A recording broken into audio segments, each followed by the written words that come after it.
నిరీక్షణ అంటే ఇక ఇక ఇక మనం దగ్గరలో దాన్ని చూడబోతున్నాం అనమాట. సరే గట్టిగా ఆమెన్ చెప్దామా? గట్టిగా చెప్పండి సరే గట్టిగా ఆమెన్. దేవుడు నాకు ఈరోజు ఈ వాక్యం ఎందుకు ఇచ్చాడని నేను నమ్ముతున్నానంటే, ఇక్కడ కూర్చున్న వాళ్ళలో ఎవరో దేని గురించో ప్రార్థన చేస్తున్నారు. దేవుని సేవకునిగా ఒక మాట చెప్తున్నాను, అది ఎంతో దూరములో లేదు. ఎవరో నామేం చెప్తారేమో అనుకున్నా. అది ఎంతో దూరములో లేదు, చాలా దగ్గరగా ఉంది. మన పితరుడైన అబ్రహాం గారు దేవుడు చెప్పాడు, అబ్బాయి ఇట్లా ఒకసారి బయటికి రా అంటే నైట్ టైం అలా బయటకు వచ్చాడు. ఒకసారి తలెత్తి పైకి చూడంటే పైకి చూశాడు. ఏమున్నాయి? అబ్బో లెక్కలేని నక్షత్రాలు ఉన్నాయి ఆకాశంలో. దేవుడు అన్నాడు కౌంట్ చేయి అన్నాడు. ఏమన్నాడు? మనం కౌంట్ చేద్దాం ఇప్పుడు, లెక్కించగలమా అసలు? విస్తారమైన నక్షత్రాలు, లెక్కలేని నక్షత్రాలు. ప్రభు అన్నాడు, అబ్రహామా నీ సంతానాన్ని నేను ఈ రీతిగా ఆశీర్వదిస్తాను, విస్తరింపజేస్తాను, గొప్ప చేస్తాను అన్నప్పుడు ఒకటే ఒక పని చేశాడు అబ్రహాం. ఏం చేశాడు చెప్పండి? నమ్మెను. He trusted God. నమ్మాడంతే. అబ్రహాం ఏం చేశాడు? అది అతనికి ఎలా ఎంచబడింది చెప్పండి? నీతిగా ఎంచబడింది. ఒకసారి రోమాపత్రిక రండి. ఒకసారి రోమాపత్రికలో ఒక విషయము మనం చదువుదాం. 5వ అధ్యాయం చూడండి. 5వ అధ్యాయము 17వ వచనం చూడండి. కాదమ్మా, రోమా 4:17 తాను విశ్వసించిన దేవుని ఎదుట అనగా మృతులను సజీవులునిగా లేని వాటిని ఉన్నట్టుగానే పిలిచేవాడు నైన దేవుని ఎదుట అతడు మనకందరికీ ఏమై ఉన్నాడు? ఇందును గూర్చి నిన్ను అనేక జనములకు తండ్రినిగా నియమించితినని వ్రాయబడి ఉన్నది. 18వ వచనం గమనించండి. నీ సంతానము ఈలాగు ఉండునని చెప్పిన దానిని బట్టి తాను అనేక జనములకు తండ్రి అగునట్లు నిరీక్షణకు ఏమి లేదంట, ఆధారం లేనప్పుడు అతడు నిరీక్షణ కలిగి. ఇప్పుడు అబ్రహాం గారికి ఏమన్నా ఆధారం ఉందా? నిరీక్షణకి ఏమి లేదు. ఒక బియ్యపు గింజంత నిరీక్షణ కూడా ఆయనకి లేదు. ఎందుకో తెలుసా? వృద్ధుడు ఆయన. ఎవరు చెప్పండి? ముసలివాడైపోయాడు అబ్రహాము. 90 సంవత్సరాలు, 95 సంవత్సరాలు, 99 సంవత్సరాలు, 100. ఆ టైంలో నిరీక్షణకి ఏమి లేదు చెప్పండి అబ్రహాంకి. అందరూ నా చూడండి ఒకసారి. అబ్రహాంకి ఏమి లేదు చెప్పండి, నాతో పాటు చెప్పండి. నిరీక్షణకు ఆధారము లేనప్పుడు చెప్పండి, కొంచెం సౌండ్ పెట్టి చెప్పండి. నిరీక్షణకు ఆధారము లేనప్పుడు అతడు నిరీక్షణ కలిగి నమ్మెను. ఇప్పుడు ఒక చిన్న ఎగ్జాంపుల్ చెప్తాను. విశ్వాసము నిరీక్షణ ఎలా మనం చెప్పుకోవచ్చు అంటే, విశ్వాసము అనేది మనము బ్లైండ్ గా గుడ్డిగా నమ్మేస్తాం. దానికి రీజన్స్ ఉండవు, దానికి కారణాలు ఉండవు. యేసుక్రీస్తు ప్రభువుని మీరు చూసారు? ఎవరన్నా చూసారమ్మా? చూసారు ఎవరన్నా? ఆయన గాయాల్లో వేలు పెట్టి చూసిన వాళ్ళు ఎవరన్నా ఉన్నారు ఇక్కడ? చూసి నమ్మారా, చూడక నమ్మారా? చెప్పండి. చూసి నమ్మారా, చూడక నమ్మారా? నాకు కనీసం కల్లో కూడా కనిపించలేదు. మీలో కొంతమంది కల్లో అయినా కనిపించి ఉంటాడు తెల్ల డ్రెస్ వేసుకొని. నాకు అది కూడా కనిపించలా. కానీ నేను నమ్మలా ప్రభువుని. అది ప్రభువునందు నా విశ్వాసము. కానీ నా ప్రభువు నేను ఎప్పుడు చూస్తాను?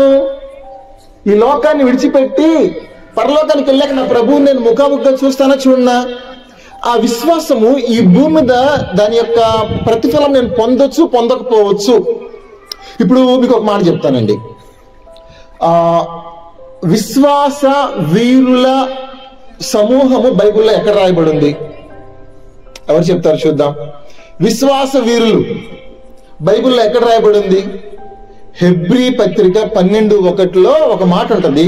ఇంత గొప్ప సాక్షి సమూహము మేఘము వలె మనలను, వీళ్ళందరూ ఇక్కడ మనల్ని ఆవరించేశారు. ఎవరు?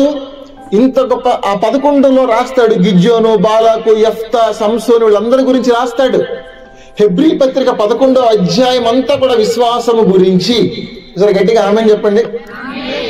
మీరందరూ నుంచుంటే బాగా వాక్యం వింటారేమో. నాకు ఎందుకో ఎక్కడో లైట్ డౌట్ వస్తుంది. కూర్చొని వింటారా, నుంచొని వింటారా? పడుకొని మాత్రం వద్దులే, అది ఇప్పటికే ఇబ్బందిగా ఉంది. హెబ్రీ పత్రిక 11వ అధ్యాయం అంతా కూడా విశ్వాసము. ఎక్కడి నుంచి స్టార్ట్ చేస్తాడంటే, ఎక్కడి నుంచి? ఎవరు హతసాక్షి అయింది? ఎవరమ్మా? కయీన్ చంపింది ఎవరిని?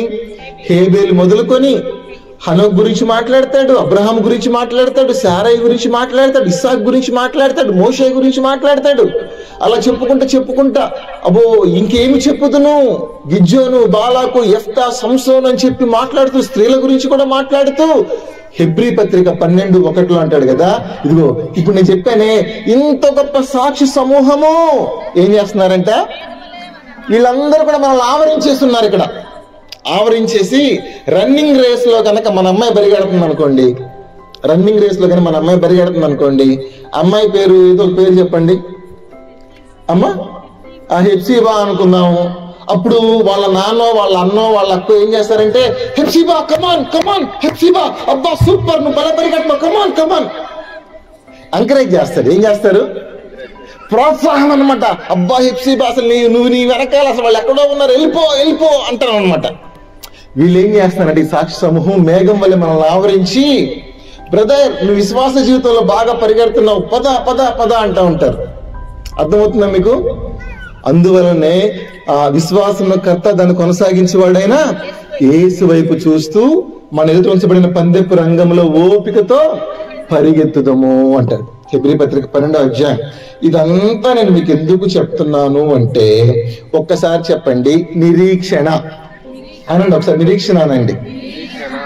ఈ విశ్వాస వీరుల గురించి ఒక మాట రాస్తారు. వీళ్ళందరూ పిలువబడ్డారు, వాళ్ళకి దేవుడు వాగ్దానాలు చేశాడు, కానీ ఆ వాగ్దానం ఇంకా వాళ్ళ జీవితాల్లో ఎందుకు నెరవేరలేదంటే మనం లేవు ఆ వాగ్దానంలో. ఇంకా మనం కూడా కలుపుకుంటే ఆ వాగ్దానం ఏమైంది చూడండి. హెబ్రీ పత్రిక చూడండి. నేనేదో మీకు పాటల పుస్తకాల విషయాలు చెప్తున్నట్టు చూస్తున్నారు మీరు. హెబ్రీ పత్రిక 11వ అధ్యాయం చూడండి. 11వ అధ్యాయము. మనము లేకుండా వాళ్ళు వెళ్ళరు. 11వ అధ్యాయము ఆ మాట ఎక్కడుందో చూడండి. 13వ వచనం చూడండి అమ్మా.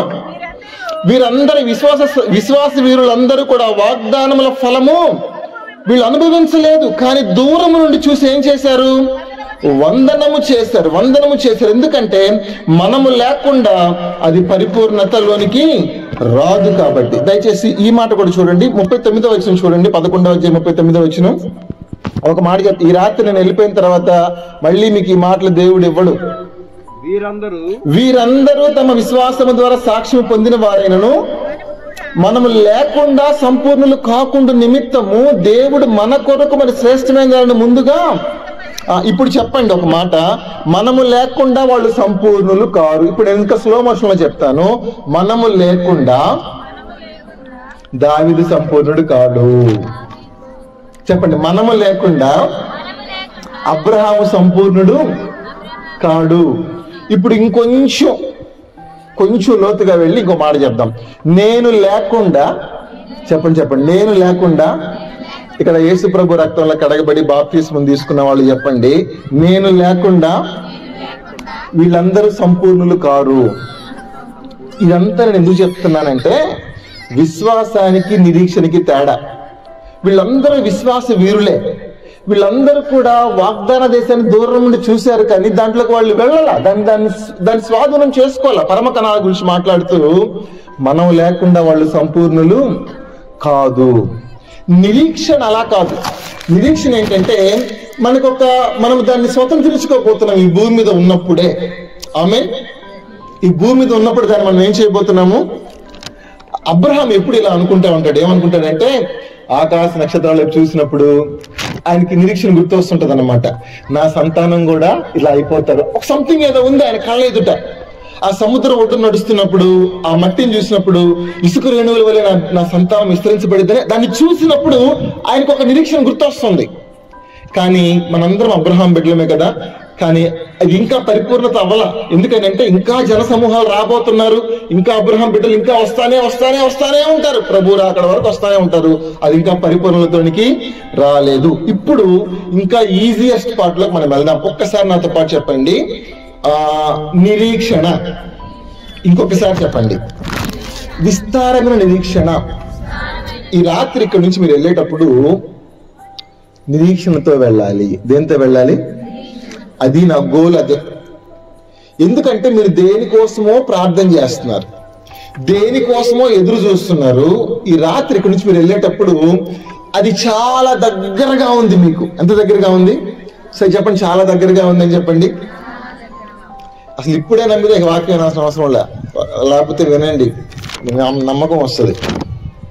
హన్నా, ఒకసారి హన్నా అనండి. ఒకసారి ఏం చేసింది హన్నా? అంత స్త్రీల సమాజం ఉంది, మీకు ఎన్నోసార్లు విని విని విని విని ఉంటారు. మైక్ లేకపోతే మీరు చెప్పమన్నా చెప్తారా హన్నా గురించి?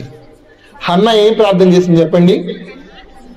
ఏమని ప్రార్థన చేసింది? నాకు ఒక్క కుమారుణ్ణి ఇవ్వయ్యా. వాడిని ఏం చేస్తాను? డాక్టర్ చేస్తాడా? ఇంజనీర్ చేస్తుందా? ఆస్ట్రోనాట్ చేస్తుందా? ఏం చేస్తుందంట? ఆమె కొన్ని లక్షణాలు చెప్పింది. ఒకసారి చూడండి, మొదటి సమూయేలు గ్రంథానికి రండి. ఒకసారి మొదటి సమూయేలు గ్రంథంలో హన్నా గురించి మనం కొన్ని విషయాలు ధ్యానం చేసుకొని మనం ముందుకు సాగుదాం. మొదటి అధ్యాయము 11వ వచనం చూడండి.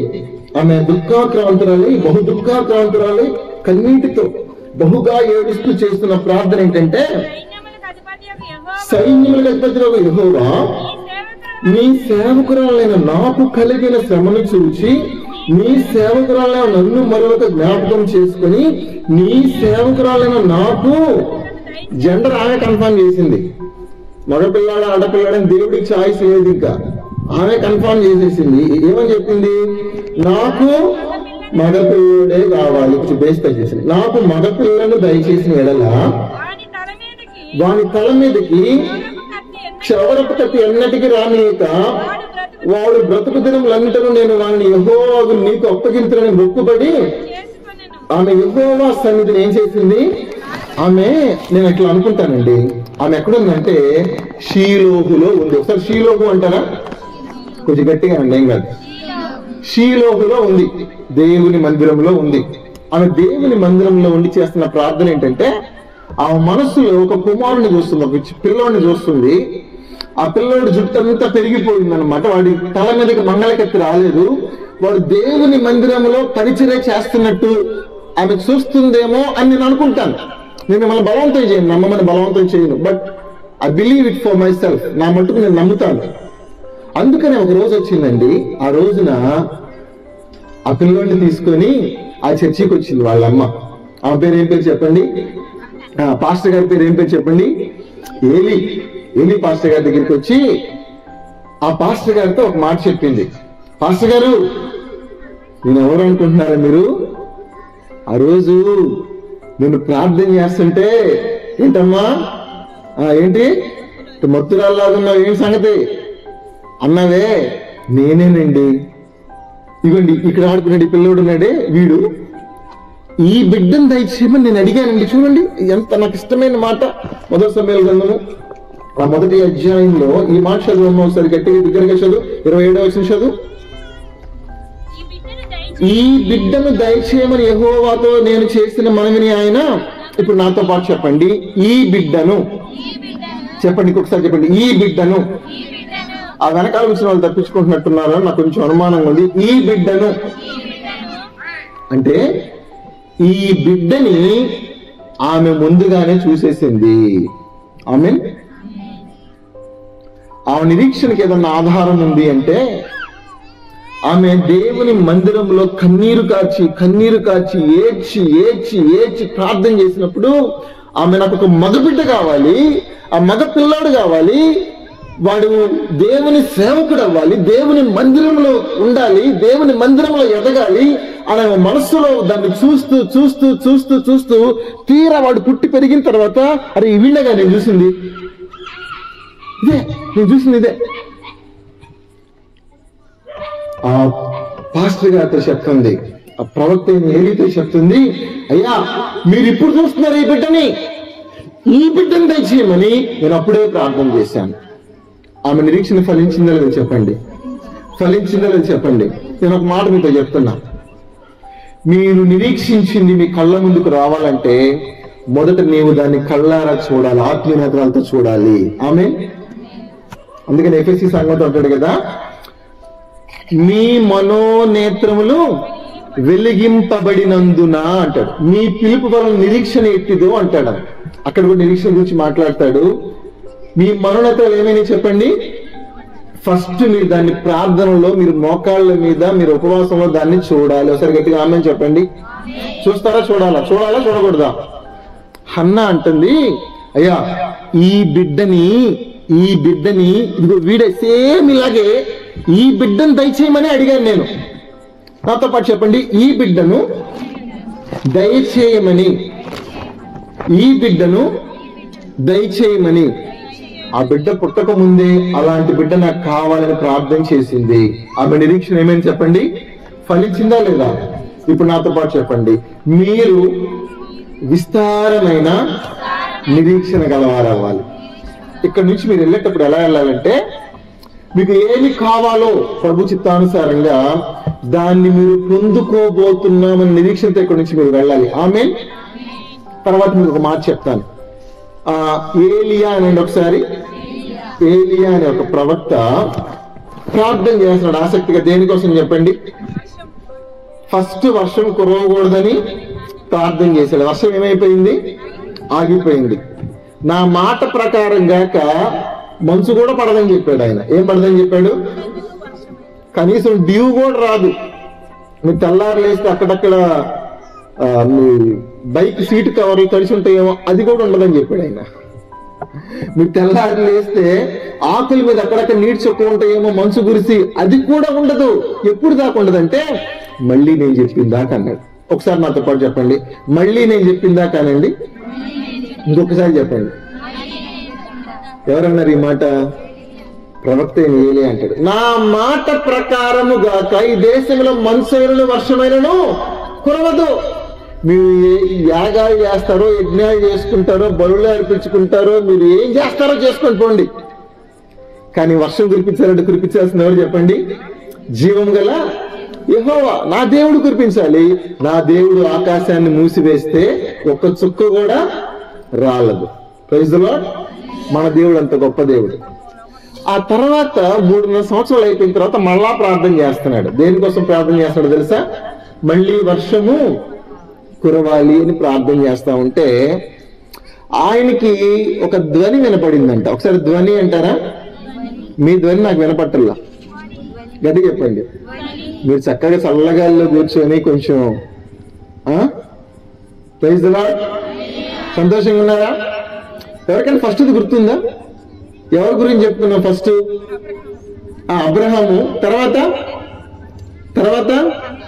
అమ్మ ఆవిడ ఒక్కడే అంటున్నారా ఏంటి?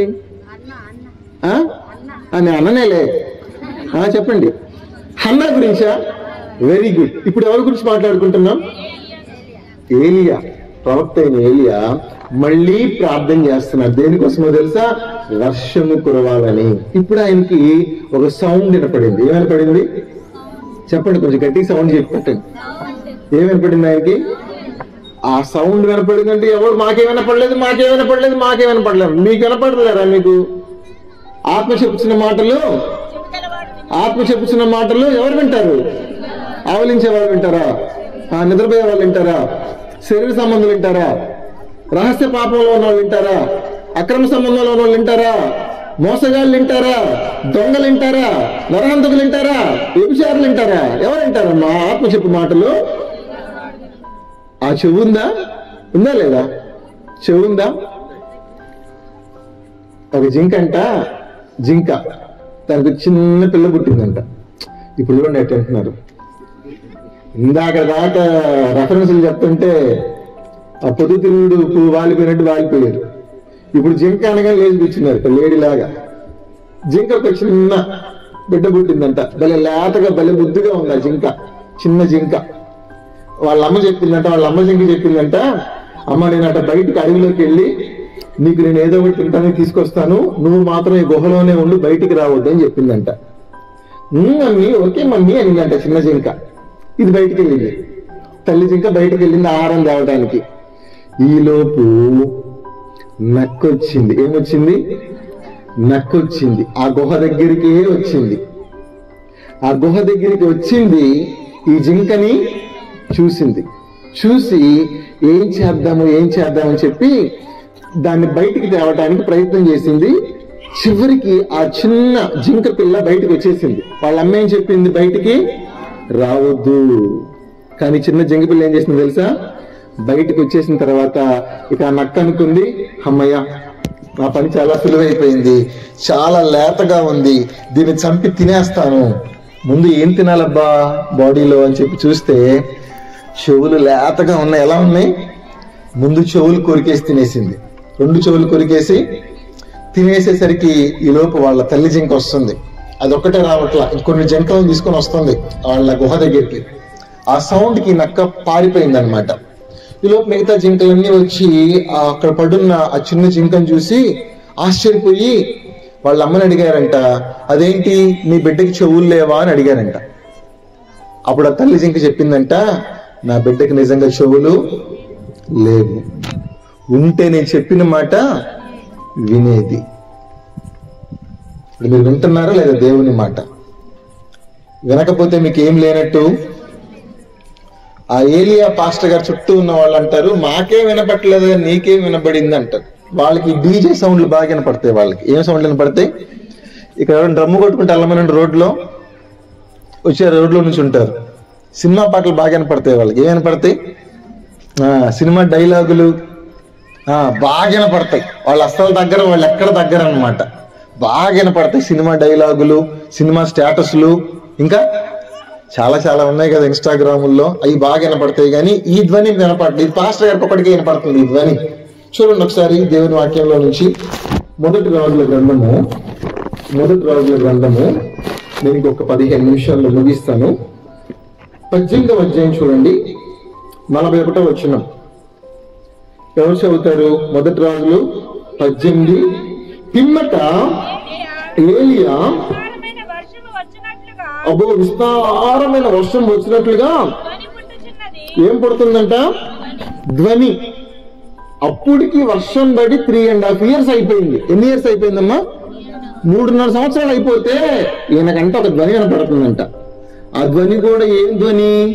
చిత్రలహరి. ఏం ధ్వని అమ్మా? అబ్బో ఎవరన్నా నమ్ముతారా? ఎవరు నమ్మట్లా.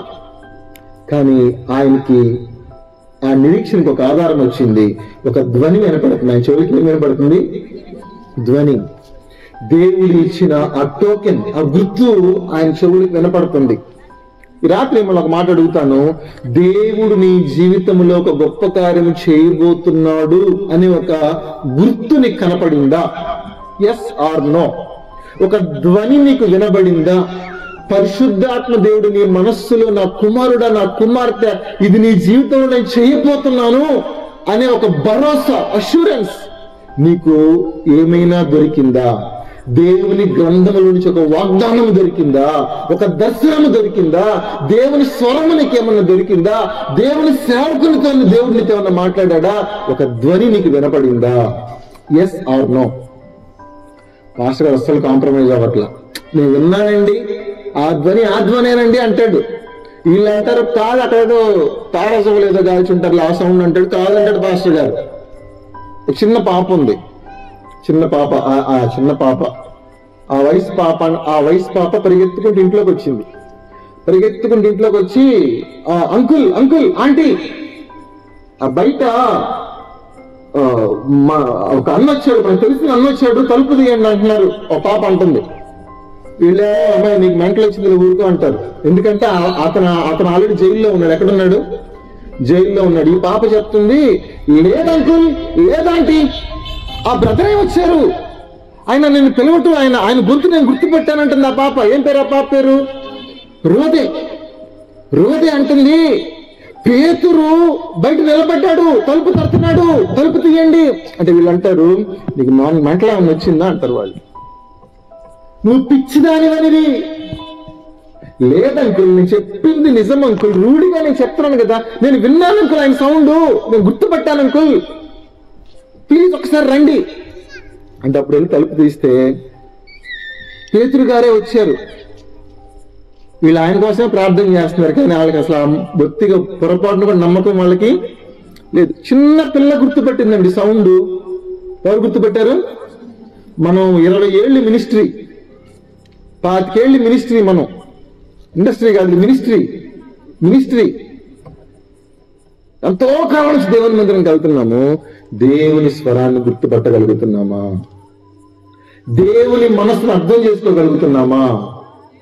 ఆ ఏలియా అనే ఒక ఆయన అంటున్నాడు, లేదు బ్రదర్, అమ్మ లేదు సిస్టర్, నాకు వినబడిన ఆ ధ్వని ఉందే, ఆ ధ్వని విస్తారమైన వర్షం వచ్చే ధ్వని. ఊరుకొని పాస్టర్ గారు 3 సంవత్సరాలు వర్షం పడే వస్తుంది, పంటలు నిండిపోయి జీవాలకి ఆహారం లేక అల్లాడిపోతుంటే నువ్వు లేనిపోయిన మాటలు చెప్తావు, నువ్వు అంటారు వాళ్ళు. కానీ పాస్టర్ గారు వెళ్ళి ప్రార్థన చేస్తున్నాడు. ఏం చేస్తున్నాడు? కర్మేలు పర్వతం మీద తల తీసుకెళ్లి మోకాళ్ళ మధ్యలో పెట్టి ప్రార్థన చేస్తున్నాడు. ఎక్కడ పెట్టాడు తల తీసుకెళ్లి? మనం మోకాళ్ళే నేల మీద పెట్టాం, రఫ్గా చెప్పాలంటే కదా. మనం మోకాళ్ళే ఎక్కడ పెట్టాలో అక్కడ పెట్టాం. కానీ ఆయన ఏం చేస్తాడు తెలుసా? తల మోకాళ్ళ మధ్యలో పెట్టుకొని భారంగా ఆసక్తిగా ప్రార్థన చేస్తున్నాడు. అయ్యా నాకు ఒక ధ్వని వినిపించావే, విస్తారమైన వర్షం వచ్చే ధ్వని, మోపైన వాన కురిసే ధ్వని నా చెవులకు వినబడిందే, దాన్ని నెరవేర్చయ్యా, యేసయ్యా ప్లీజ్ తండ్రి నెరవేర్చని ఆసక్తిగా భారంగా ప్రార్థన చేసి అలా ఆ పనుడిని పిలిచారు. అరే ఇటారా, ఏం పాస్టర్ గారు, అరే నువ్వు ఒకసారి ఆ మెరకెక్కి ఏమన్నా మేఘం ఏమన్నా కమ్మింది చూడిపోరా అంటే వాడు వెళ్ళాడు. ఏం లేదు పాస్టర్ గారు మామూలుగానే ఉందన్నాడు. ఈయన మళ్ళీ ప్రార్థన చేశాడు.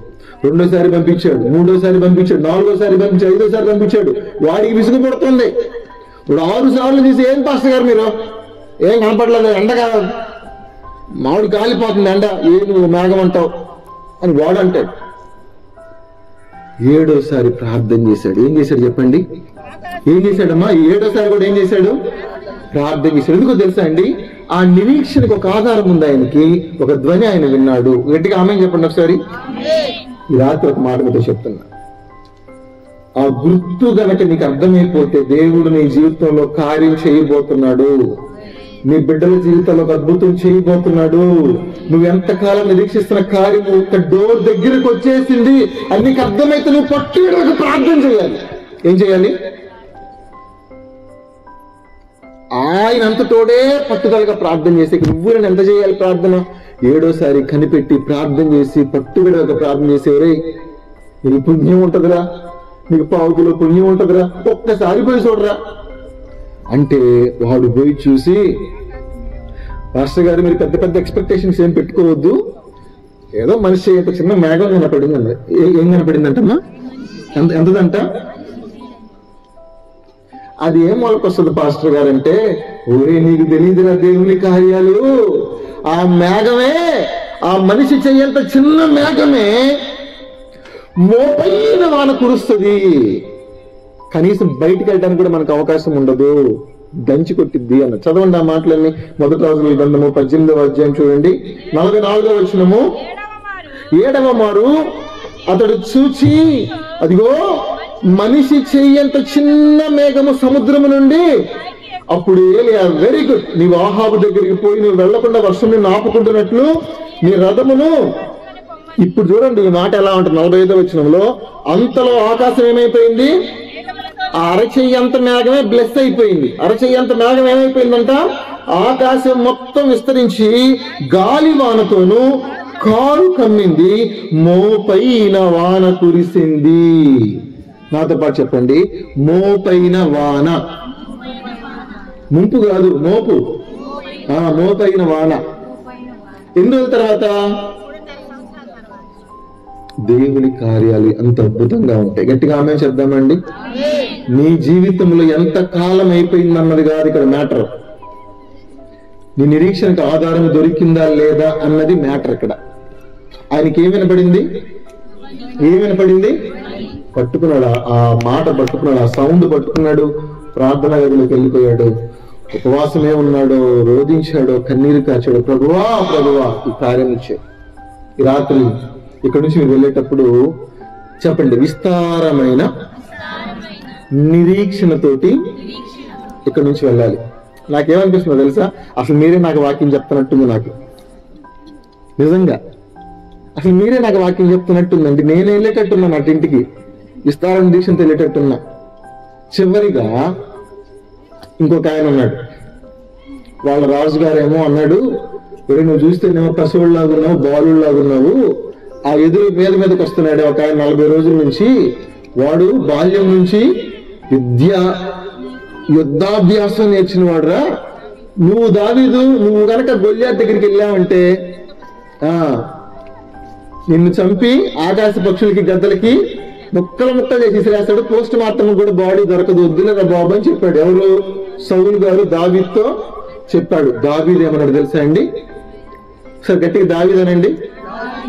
దావీదు కనపడాలి. ఇంకోసారి చెప్పండి. Very good. దావీదు ఏమన్నాడు తెలుసా? ఒక స్టోరీ చెప్పాడు. ఏం చెప్పాడు? రాజా, నేను ఒకసారి గొర్రెలను కాసుకుంటుంటే ఏమైందో తెలుసా? ఒక సింహం వచ్చింది. ఏమొచ్చింది? ఇంకోసారి ఇంకొకటి ఏమొచ్చింది? వచ్చి ఒక గొర్రెను ఎత్తుకొని పోయి అంట. ఏం చేశాయంట? దావీదు సంగతి తెలియక దావీదు మందలో గొర్రెని ఎత్తుకోపోయి. ఒకసారి దావీదు పాస్టర్ గారు అనండి, అనండి ఒకసారి. దావీదు పాస్టర్ గారి సంగతి తెలియక దావీదు పాస్టర్ గారి చర్చిలో నుంచే ఒక మనిషిని ఎత్తుకుపోయి. ఈయన మామూలుడు కాదు, దావీదు పాస్టర్ మామూలుడు కాదు. దానంట పడ్డాడంట. దేనంట అమ్మా? జింక. దేనంట పడ్డాడు? గొర్రె. సింహం వెంట పడ్డాడు. ఆ సింహం వెనక్కి చూసి, ఇదేంద్ర బాబు, నేను నిన్ను తరవాలిగా నువ్వు నన్ను తరుగుతున్నాడు అంటారు ఆ సింహం. ఆ సింహం ఏమంటారు వెనక్కి చూసి? అక్కడ రాయబడిన మాట ఏంటంటే దానిని తరిమి. ఒకసారి నాతో చెప్పండి. దానిని తరిమి. దేన్ని? ఇదెక్కడి విడ్డూరం అండి? ఆ పాస్టర్ గారితో పెట్టుకోకూడదు నాకు అప్పుడు అర్థమై ఉంటుంది. సింహానికి ఆల్రెడీ నోట్లో పెట్టేసుకుంది. ఎవరిని? గొర్రెని ఆల్రెడీ నోట్లో. దావీదు ఏం చేశాడు తెలుసా? దాని నోట్లో నుంచి నా గొర్రె చెప్పండి, నా గొర్రె అని చెప్పండి. చెప్పండి, నా గట్టిగా చెప్పండి, నా గొర్రె.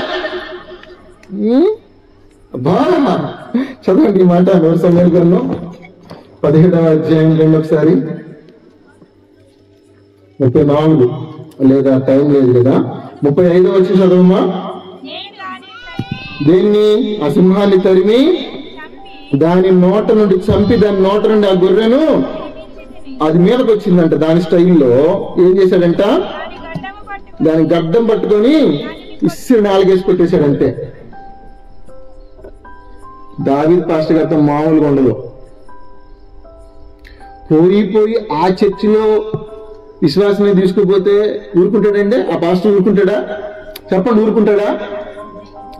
ఆ సింహం అనుకుని ఉంటది, అనవసరంగా ఈయన మందలోకి వచ్చాను రా బాబు నేను అనుకుని ఉంటది. ఆ సింహం ఏమనుకుని ఉంటది? ఇంకేదైనా మందలోకి వెళ్ళి గొర్రె పిల్లలు తీసుకెళ్ళి ప్రశాంతంగా తినేవాడిని పోయి దావీదు మందలోకి వచ్చానే.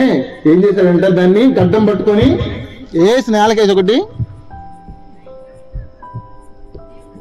సౌలు అంటున్నాడు, నువ్వు వెళ్ళలేవు దావీదు, నువ్వు వెళ్ళలేవు. వాడు 6 మూరల జానడు ఉన్నాడు. ఎంత ఉన్నాడు వాడు? వాడి సెటప్ మామూలుగా లేదు. వాడి శిరస్త్రాణము, వాడి ఒక డాల్ పోసుకొని రావటము, వాడి బ్రెస్ట్ ప్లేటు మామూలుగా అసలు భయంకర, చూస్తేనే భయంగా ఉన్నాడు. దావీదు నువ్వు వెళ్ళలేవంటే దావీదు ఒక మాట చెప్పాడు, సింహం యొక్క బలము నుండి ఎలుగుబంటి యొక్క బలము నుండి నన్ను విడిపించిన దేవుడు సున్నతి లేని ఫిలిస్తీన్ చేతి నుంచి కూడా నన్ను. చదువమ్మా మాట 37వ వచనం చూడండి. మిగతా వారు వినండి. సింహం యొక్క బలము నుండి ఎలుగుబంటి యొక్క బలము నుండి నన్ను రక్షించిన యెహోవా నన్ను విడిపించినని అప్పుడు సౌలు రైట్ సౌలు ఏమన్నాడు అప్పుడు? Right David go go go go go go right, వెళ్ళిపో. అసలు ఎంత కాన్ఫిడెన్స్ ఉంది నీకు ప్రభు నందు, ఇంత కాన్ఫిడెన్స్ ఉన్నావు నువ్వు, నీ కాన్ఫిడెన్స్ లెవెల్స్ ఇంత విపరీతంగా ఉన్నాయా? వెళ్ళిపో, ప్రభు నీకు అప్పగిస్తాడు ఆ వ్యక్తిని. ఎందుకు చెప్తానంటే ఈ మాట, గొల్యాతు మీదకి వెళ్ళటానికి దావీదుకున్న ఒక నిరీక్షణ ఏంటంటే ఆల్రెడీ సింహాన్ని చంపేస్తున్నాడు. ఆల్రెడీ ఏం చేస్తున్నాడు? ఆయన బ్యాక్గ్రౌండ్ చూస్తే సింహాన్ని చంపిన బ్యాక్గ్రౌండ్ అయింది, ఎలుగుబండిని చంపిన హిస్టరీ అయింది. సింహం మీదకి రాక మీదకి వస్తే ఏం చేశాడు తెలుసా? సింహం ముఖం చూసి, నాతో పాటు చెప్పండి, మాట నాకు భలే ఇష్టము. సింహం ముఖము చూసి దావీదు భయపడలేదు. ఇంకోసారి చెప్పండి, సింహం ముఖం చూసి దావీదు భయపడలేదు. తను తోక పట్టుకోవాలంటేనే మనం 10 రోజులు ప్రిపేర్ అవ్వాలి. హాస్పిటల్లో గడ్డం పట్టుకున్నాడంటే ఏం పట్టుకోడమ్మా, గడ్డం పట్టుకొని కొట్టాడండి ఒక షాట్. ఒక నిరీక్షణ ఉంది. దేవుడు ఆ గొల్యాతును నా చేతికి అప్పగిస్తాడు. ఇశ్రాయేలుకి దేవుడు ఏమిస్తాడు? గొప్ప విజయం. ఒకసారి చెప్పండి, గొప్ప విజయం అనండి ఇస్తాడు.